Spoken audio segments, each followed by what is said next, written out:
राधा हिंदू धर्म में भगवान श्री कृष्ण के साथ पूजे जाने वाली प्रमुख देवी हैं। उन्हें मुख्य रूप से कृष्ण की प्रेमिका और संगिनी भी माना जाता है। रासलीला उन्हीं की शक्ति और रूप का वर्णन करती है। वैष्णव संप्रदाय में उन्हें भगवान कृष्ण की शक्ति स्वरूपा भी माना जाता है। राधा का जन्म पद्म पुराण के अनुसार माना जाता है कि राधा वृषभानु नामक वैश्य गोप की पुत्री थी और उनकी माता का नाम कीर्ति था। उनका जन्म बरसाना में हुआ था, जबकि ब्रह्म पुराण के अनुसार ही लक्ष्मी जी ही राधा रूप में द्वापर युग में जन्म लेकर आई थी।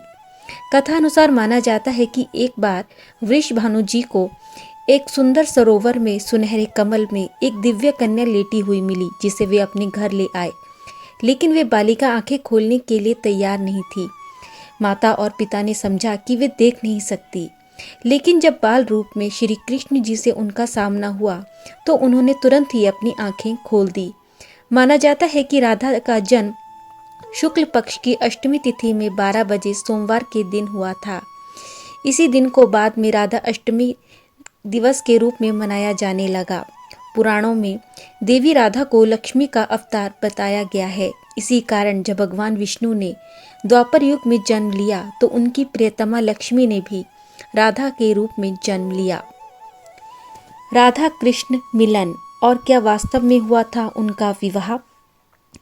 कृष्ण और राधा ने जब पहली बार एक दूसरे को देखा तो वे एक दूसरे को देखते ही मंत्रमुग्ध होकर खो से गए थे। जहां राधा और कृष्ण पहली बार मिले थे उसे संकेत तीर्थ स्थल कहा जाता है, जहां आज एक मंदिर है।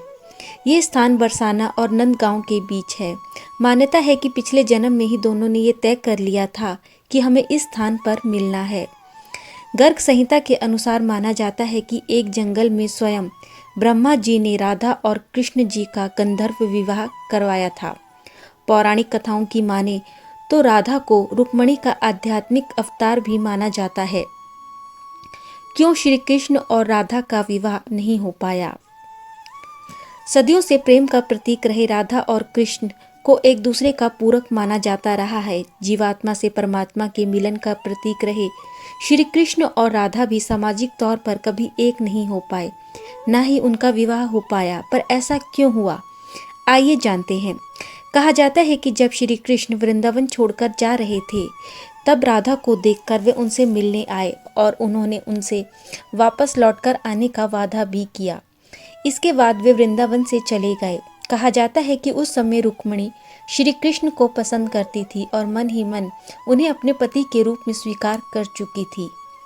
जब रुक्मणी का विवाह किसी और से तय हुआ तो उन्होंने श्री कृष्ण को ये कहकर याद किया कि यदि वे नहीं आए और उनका विवाह यदि किसी और से हुआ तो वे अपनी जान दे देंगी।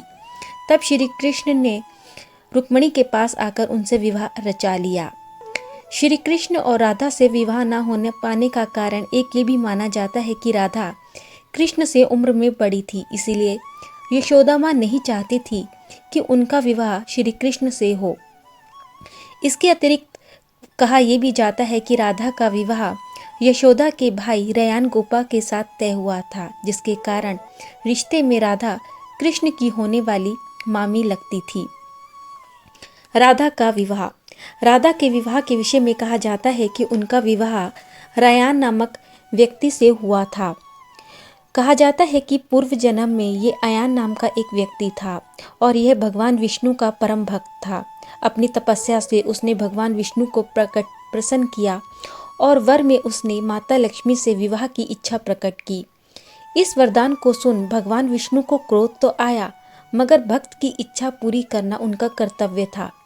इसीलिए उन्होंने अयन को वचन दिया कि जब देवी लक्ष्मी का जन्म राधा के रूप में पृथ्वी पर होगा तब तुम्हारा विवाह उनके साथ होगा, पर देवी होने के कारण तुम उन्हें कभी छू नहीं पाओगे।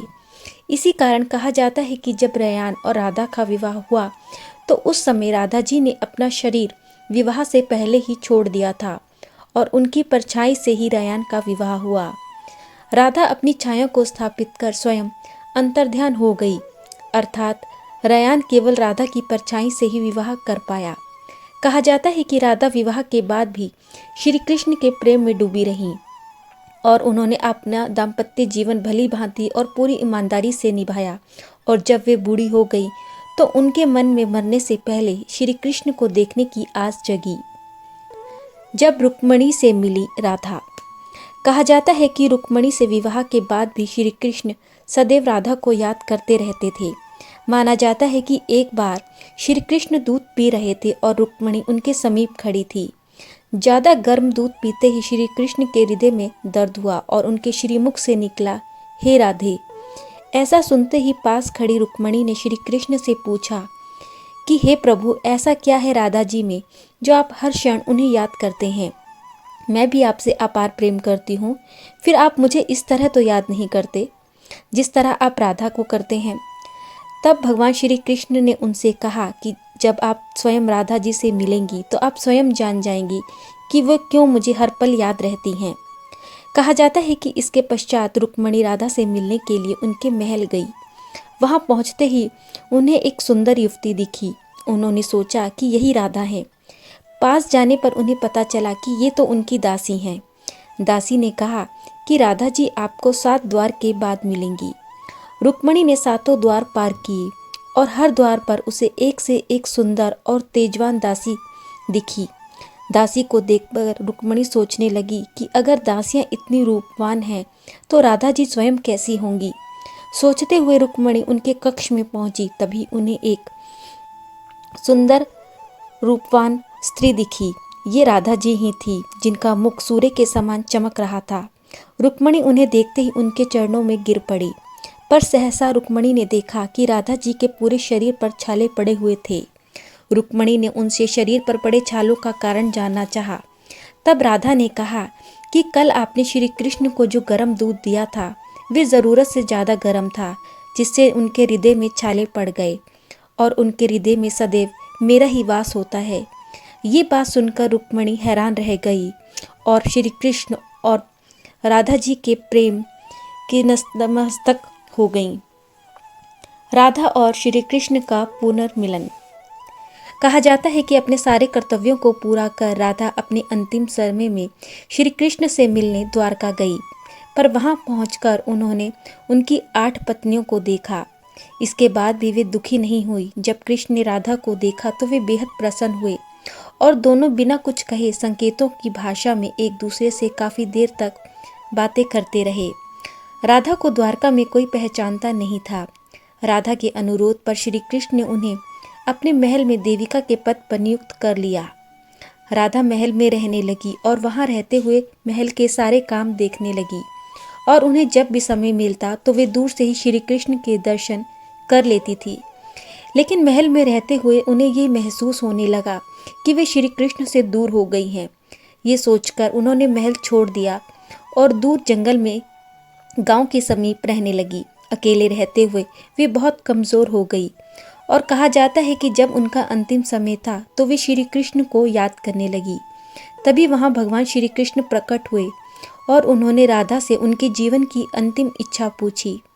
तब राधा ने कहा कि आप बांसुरी बजाएं और मैं आपकी बांसुरी की धुन सुनूं जो सदैव सुना करती थी। तब श्री कृष्ण ने बांसुरी की धुन बजानी शुरू की और बांसुरी की धुन सुनते सुनते ही राधा ने अपनी देह का त्याग किया। कहा जाता है कि राधा की मृत्यु के बाद श्री कृष्ण ने दुखी होकर उस बांसुरी को तोड़ दिया। प्रेम और त्याग के कारण इस जगत में राधा अमर हो गई। माना जाता है कि जहाँ श्री कृष्ण है वहीं राधा है और जहाँ राधा है वहीं श्री कृष्ण है। कृष्ण अपनी प्रियतमा राधा की आराधना करते हैं, इसीलिए वे राधिका कहलाती हैं। श्री कृष्ण और राधा मानते थे कि प्रेम तन का नहीं मन का संबंध है। इसी कारण वे एक दूसरे से दूर होते हुए भी हमेशा एक दूसरे के साथ जुड़े रहे। राधा जी ने अपने पूरे जीवन को श्री कृष्ण के प्रति ही समर्पित रखा और अपने अंतिम समय में भी वे भगवान श्री कृष्ण के साथ ही रही। अपनी निष्काम भक्ति, प्रेम, सरलता व समर्पण भावना के कारण ही उन्हें भगवान श्री कृष्ण के साथ पूजा जाता है।